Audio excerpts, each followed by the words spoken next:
Good morning students. Chapter 13 में अब तक हम लोगों ने कर चुके हैं कि किस टाइप से डिज़ीज़ होती हैं, कैसे वो डिज़ीज़ को हम लोग स्प्रेड कैसे होती हैं, कैसे उनको स्प्रेड होने से हम लोग रोक सकते हैं। आज हम लोग देखेंगे डिज़ीज़ के अकॉर्डिंग ही कि उनका ट्रीटमेंट जो है वो कैसे किया जाता है। ठीक है, तो इसमें हम लोग यही स्टडी करेंगे आज अपना प्रिंसिपल ऑफ द ट्रीटमेंट। तो इसमें सबसे पहले जो ट्रीटमेंट के लिए हम लोग देखते हैं वो ये देखा जाता है कि what type of disease is it, कि जो डिज़ीज़ है वो किस टाइप की है, whether it is a communicable disease, non communicable disease. दूसरा, उसकी जो सर्विसिटी हम लोगों ने की थी कि कितने माइक्रो ऑर्गेनिज्म बॉडी के अंदर हैं डिज़ीज़ कॉज करने वाले। जितने ज़्यादा होंगे मतलब डोजेस जो होंगी मेडिसिन की उतनी ज़्यादा हमें हाई करनी पड़ेंगी।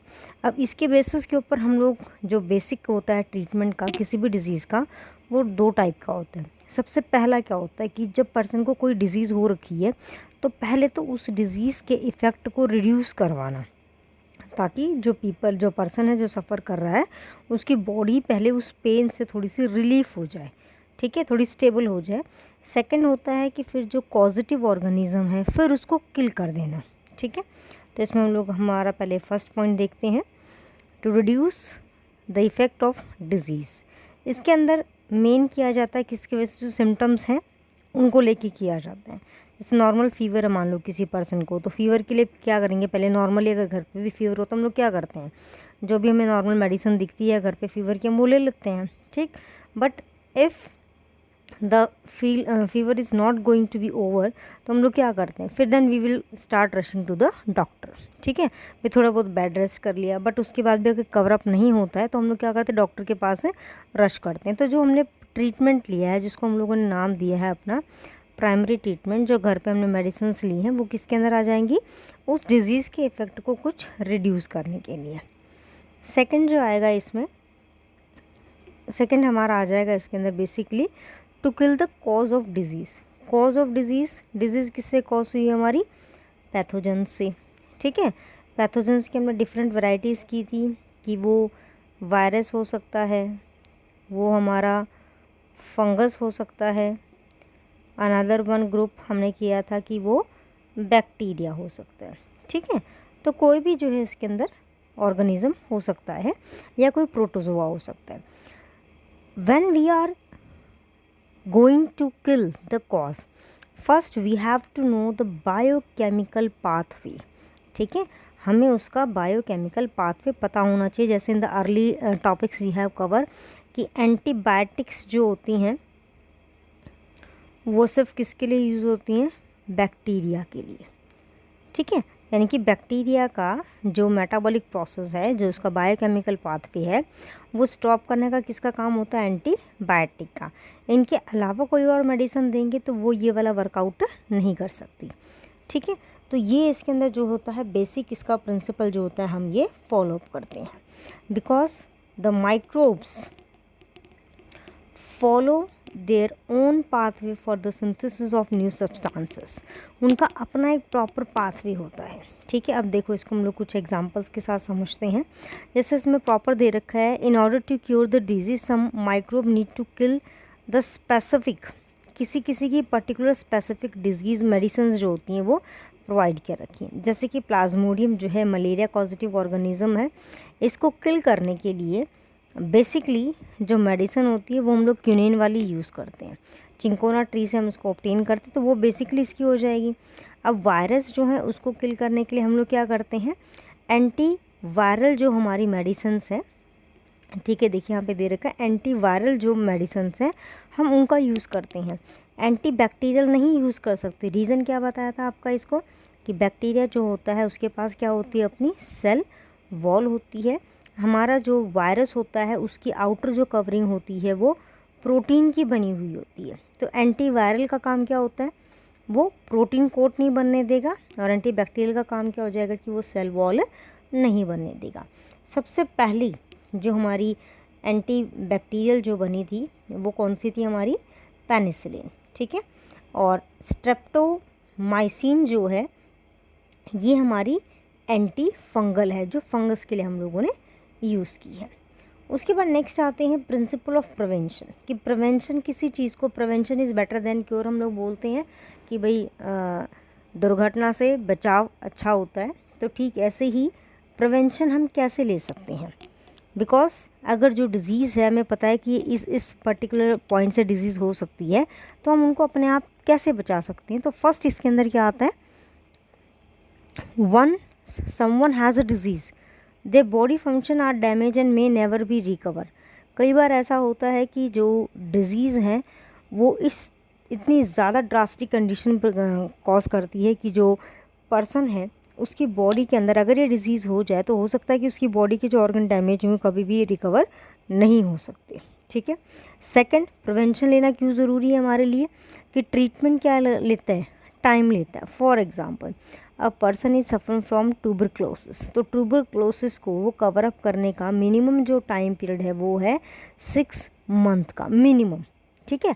लेकिन अगर मान लो सर्विसिटी ज़्यादा है, ऑर्गेनिज्म ज़्यादा है उसकी बॉडी के अंदर, तो हो सकता है कि ये 1 ईयर पे भी चला जाए। तो 1 ईयर तक वो ट्रीटमेंट जब आपकी बॉडी पे चलेगा तो आपकी बॉडी बहुत एक्सेस में सफ़र करती है इस चीज़ को। ठीक है। Someone suffering from a disease need bed rest for some time to avoid the proper treatment, और कुछ टाइम पे ऐसा हो सकता है कि प्रॉपर जो ट्रीटमेंट है वो कराने के लिए उसको बेड रेस्ट पे जाना पड़ जाए। Person suffering from an infectious disease can serve as a source from where infection में स्प्रेड टू अदर, यानी कि जो पर्सन है जिसको डिज़ीज़ हो रखी है वो एक सोर्स की तरह, यानी कि हम बोल सकते हैं कि it will act as a resource person. ठीक है। जैसे आप लोग अभी देख रहे हैं, दोबारा मैं वही बात फिर रिपीट करूँगी कोविड-19 की। जैसे इसमें पता, अगर मान लो एक पर्सन जो है, ठीक है, एक सिंगल पर्सन जो है अगर उसको डिज़ीज़ है तो उसके कॉन्टैक्ट में आने वाले जितने भी पर्सनस हैं उन सब में डिज़ीज़ स्प्रेड हो जाएगी। यही पॉइंट यहाँ पर ये एक्सप्लेन करना चाह रहा है। ठीक है। प्रिवेंशन ऑफ डिज़ीज़ के प्रिवेंशन के डिफरेंट मेथड्स होते हैं। एक होता है हमारा जनरल वे और एक होता है हमारा स्पेसिफिक वे। जनरल वे हम स्टडी करते हैं, स्पेसिफिक वे के अंदर आता है अपना इम्यूनाइजेशन एंड वैक्सीनेशन, ये हम आगे स्टडी करेंगे। जनरल वे में सबसे पहले कि जो ओवर क्राउडिंग है, यानी कि जो डिज़ीज़ हमारी पता है कि the disease is communicable disease, और कम्युनिकेबल जो डिज़ीज़ होती हैं वो बाय एयर, वाटर और बाय फूड बहुत इजीली स्प्रेड होती हैं। तो पीपल अगर यहाँ पे कलेक्ट होंगे, गैदर होंगे, तभी तो वो स्प्रेड होगी। अगर वो कलेक्ट ही नहीं होंगे तो क्या हो जाएगा, ऑटोमेटिकली डिजीज़ स्प्रेड नहीं होगी। सेकंड जो पॉइंट आता है वो आता है अपना सैनिटेशन का। प्रॉपर सैनिटेशन अगर होगा, यानी कि प्रॉपर डिस्पोजल अगर हम लोग कर देते हैं, जो हमारा गार्बेज है, सीवेज है और जो ड्रेन्स है, यानी कि हमारे जो पानी के रिसोर्सेज भरे हुए हैं जगह जगह पे, अगर हम उनको क्लीन कर देते हैं, नालियों को अगर साफ़ कर देते तो क्या हो जाएगा, जो डिज़ीज़ कॉजिंग ऑर्गेनिज्म है वो बेसिकली उसके अंदर ग्रो नहीं कर सकते। तो इसमें हम लोग इंसेक्टिसाइड का यूज़ इसमें बेसिकली कर सकते हैं उन सबको रिमूव करने के लिए। तो उससे क्या हो जाएगा कि जो कॉज है, जहाँ पे वो वेक्टर या वो इंसेक्ट ग्रो कर रहे हैं जो डिज़ीज़ को स्प्रेड कर सकते हैं, उनको ग्रो करने की जगह नहीं मिलेगी। Not least but the most important is nutrition. अगर प्रॉपर डाइट किसी पर्सन की बॉडी के अंदर नहीं जा रही है तो उसके वजह से उसकी बॉडी तो वीक होगी, साथ में उसका जो इम्यून सिस्टम है वो भी वीक हो जाएगा। बिकॉज जब बैलेंस डाइट नहीं मिलेगी तो इम्यून सिस्टम के अंदर कुछ ऐसे आयंस एसेंशियल होते हैं जो हमारी इम्यूनिटी को इंक्रीज़ करेंगे, तो वो उसमें नहीं होंगे तो ऑटोमेटिकली क्या हो जाएगा, वो डिज़ीज़ को सफ़र करेंगे। नेक्स्ट आ जाएगा रिडक्शन ऑफ वेक्टर, यानी कि जो वेक्टर है उसको ही टोटल किल कर देना, ख़त्म कर देना। ठीक है। इसके अंदर क्या आ जाएगा हमारा, जैसे कि मॉस्किटोज़ हैं हमारे, बेसिकली अगर हम लोग बात करें कि जो मॉस्किटोज़ हैं उनको किल कर देना। वो जिस पर्टिकुलर एरिया के अंदर ग्रो करते हैं उन एरियाज़ को ही ख़त्म कर देना। हमने लास्ट वीडियो में भी किया था कि जैसे वाटर बॉडीज़ जो होती हैं उसमें गैम्बीशिया जो फ़िश है हम उसको इंट्रोड्यूस करवा देते हैं, वो क्या करती है, मॉस्किटो के लार्वेज को खा जाती है, तो उसको ख़त्म कर देना। ठीक है। इसके अलावा अगर हम लोग बात करते हैं तो एक्सरसाइज जो है बॉडी के लिए वो मस्ट है। एक्सरसाइज अगर करते हैं तो हमारा इम्यूनिटी सिस्टम जो है वो स्ट्रेंथन होता है। इसके अलावा योगा, ठीक है, योगा अगर हम लोग करते हैं तो वो कहीं ना कहीं हमारी बॉडी की इम्यूनिटी को स्ट्रॉन्ग करवाने में हेल्प करते हैं, क्योंकि बॉडी के अंदर सर्कुलेशन फास्ट होता है। सर्कुलेशन फास्ट होगा तो एनर्जी का लेवल क्या हो जाएगा, बॉडी के अंदर हाई हो जाएगा। उसके बाद नेक्स्ट आता है प्रॉपर एजुकेशन।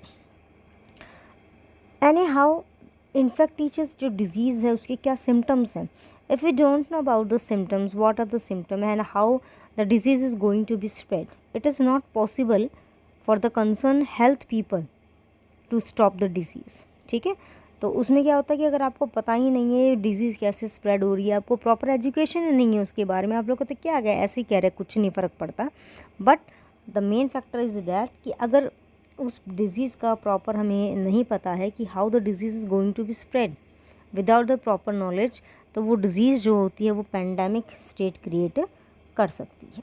ठीक है, और इन्फेक्टिशियस डिज़ीज़ को अगर हम लोग अर्ली स्टेजेस पे स्टॉप करना चाहें तो वो स्टॉपेबल है, but if due to lack of some uneducated people, लेकिन अगर वो ब्रस्ट आउट हो जाती है तो it can't be controllable. Next आ जाएगा स्पेसिफिक वेज। स्पेसिफिक वेज के अंदर मेन हमारा आता है immunization. Immunization is nothing else, immunization होता है हमारी बॉडी का जो इम्यून सिस्टम होता है उसको इंक्रीज़ करना, इम्प्रूव करना। ठीक है, इम्यून सिस्टम के लिए देखो मैं आपको पॉइंट बताती हूँ कि बॉडी का जो इम्यून सिस्टम है वो लिंक होता है एक ग्लैंड से जिसको हम लोग बोलते हैं थाइमस ग्लैंड।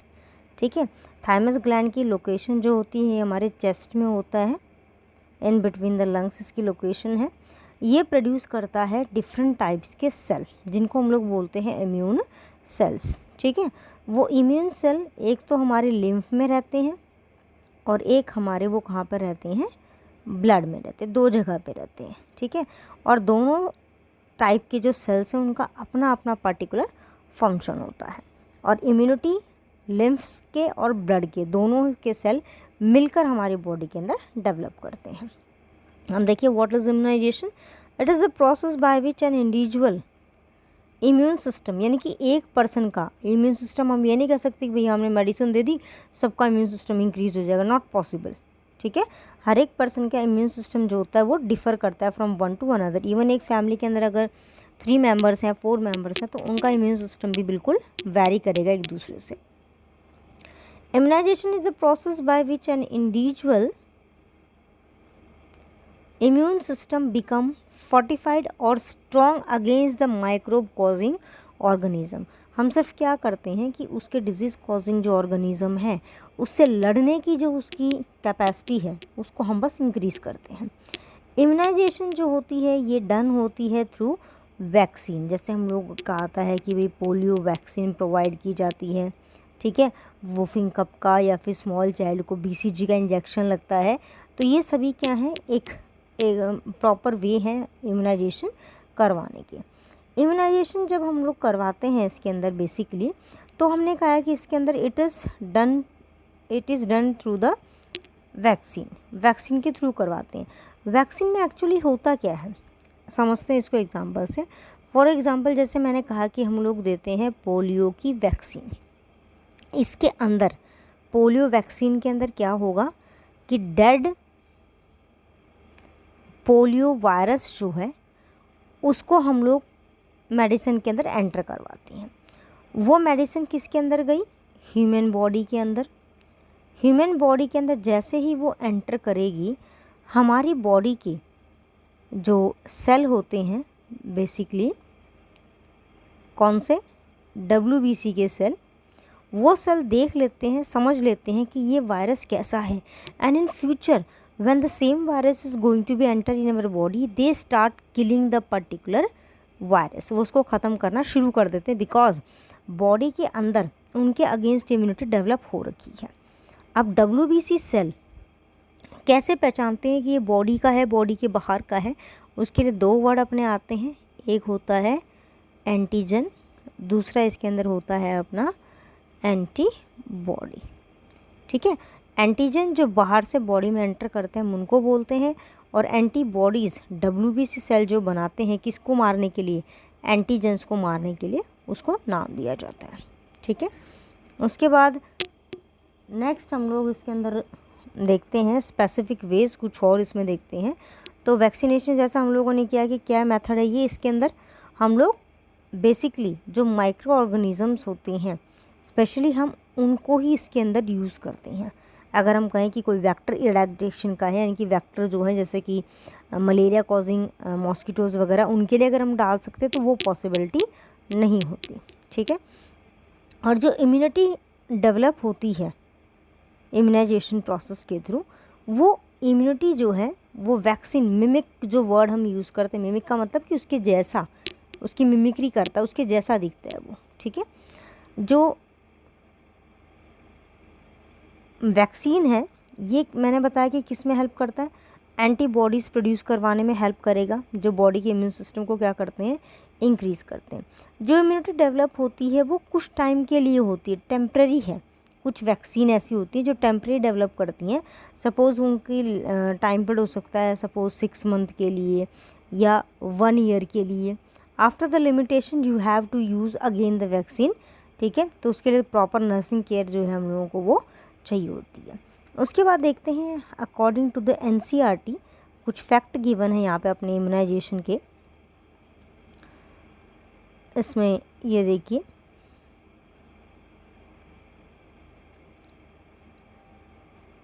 ये देखिए इम्यूनाइजेशन का। इम्यूनाइजेशन जो है वो ट्रेडिशनल इंडियन और चाइनीज़ मेडिसिन जो सिस्टम है उसके अकॉर्डिंगली ये सबसे पहले जो है ये स्मॉल पॉक्स विक्टिम के अकॉर्डिंग इसको जो है ऑब्टेन किया गया था। तो स्मॉल पॉक्स की जो मेडिसिन थी वो बहुत लेट डेवलप हुई थी, और इसके ट्रीटमेंट के लिए, डेवलपमेंट के लिए अपना नेम आता है अपने फिजिशियंस का, एडवर्ड जेनर। और एडवर्ड जेनर वो थे जिन्होंने सबसे पहले किसको डेवलप किया था, अपना वैक्सीन को जो है बेसिकली डेवलप किया था, ठीक है। एडवर्ड जेनर ने रियलाइज़ किया कि जो उनकी मिल्कमेड है, ठीक है, वो मिल्कमेड जो है सफ़र कर रही है काउ पॉक्स से, क्योंकि जो काउ थी उसको काउ पॉक्स था स्मॉल पॉक्स के जैसा ही, ठीक है।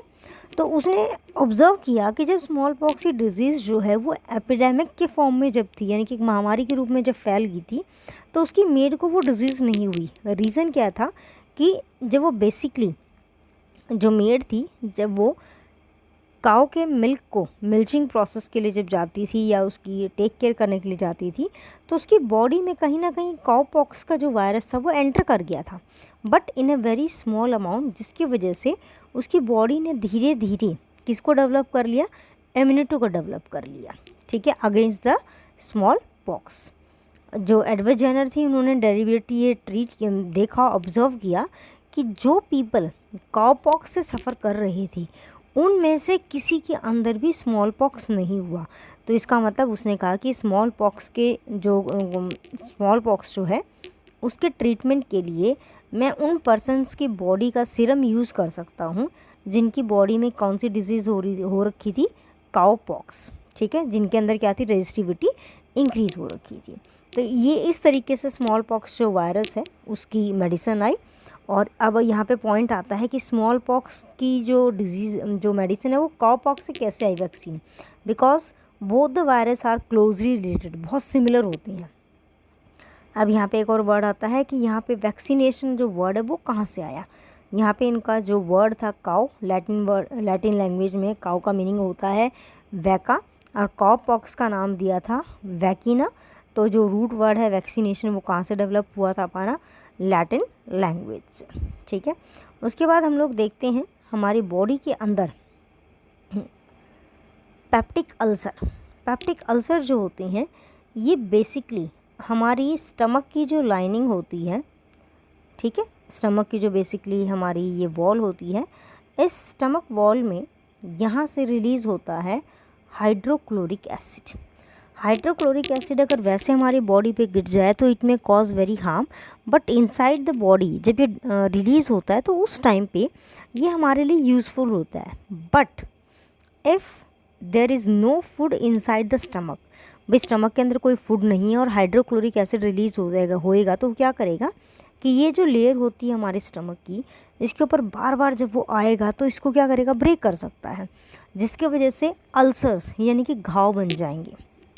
बट ये ऑब्ज़र्व किया गया कि जो पेप्टिक अल्सर जो हैं उनका रीज़न हाइड्रोक्लोरिक एसिड नहीं था, ठीक है। उसका रीज़न क्या मिला इनको इवेंचुअली बाद में, जो एग्जैक्ट रीज़न था वो क्या था, ये स्टडी किया था टू ऑस्ट्रेलियन ने, उन्होंने डिस्कवर किया कि एक बैक्टीरिया है हेलिकोबैक्टर पायलोरी, ये रिस्पॉन्सिबल होता है किसके लिए, पेप्टिक अल्सर के लिए, ठीक है। और रॉबिन वैरन ने जो है, पैथोलॉजिस्ट जो थे, जो स्टडी करते थे इन सब चीज़ों को, पैथोजेंस के बारे में, उन्होंने ऑब्जर्व किया कि ये जो है बैक्टीरिया, ये हमारे स्टमक के अंदर होता है, स्टमक में प्रेजेंट होता है, और इन द मीन टाइम जैसे ही कोई वुंड बनता है, घाव बनता है, वहाँ पर ये चला जाता है और धीरे धीरे उस पर्टिकुलर एरिया में ये अपने एसिडिक मीडियम जो इसको सिक्रीट हो रहा है उसकी वजह से घाव बनाना शुरू कर देता है, ठीक है। तो ये हो गया हमारा किसके बारे में, अबाउट द पेप्टिक अल्सर। और जो ट्रीटमेंट स्टडी की थी मार्शल ने और वैरन ने, उसमें उन्होंने बताया कि पेप्टिक अल्सर जो है it is only due to the bacteria, जो कहाँ पर प्रेजेंट होता है, हमारे स्टमक में होता है, ठीक है। तो this is all about the chapter number 13। तो आपका चैप्टर 13 जो है इसी पूरी वीडियो के साथ अपना कवर अप होता है। If anybody wants to study कि भी हमें तो इम्यून सिस्टम के बारे में बहुत एक्सेस में पढ़ना है, या WBC RBC के सेल्स के फंक्शंस के बारे में पढ़ना है, तो you may see the class 12th video, class 12th की चैप्टर 8 की जो वीडियोज़ हैं आप उनको देख सकते हैं। उसके अंदर आपको इम्यून सिस्टम से रिलेटेड जो टॉपिक्स हैं उनकी बिल्कुल एक्सेस में डिटेल मिलेगी। So till then bye, we will meet in our next video.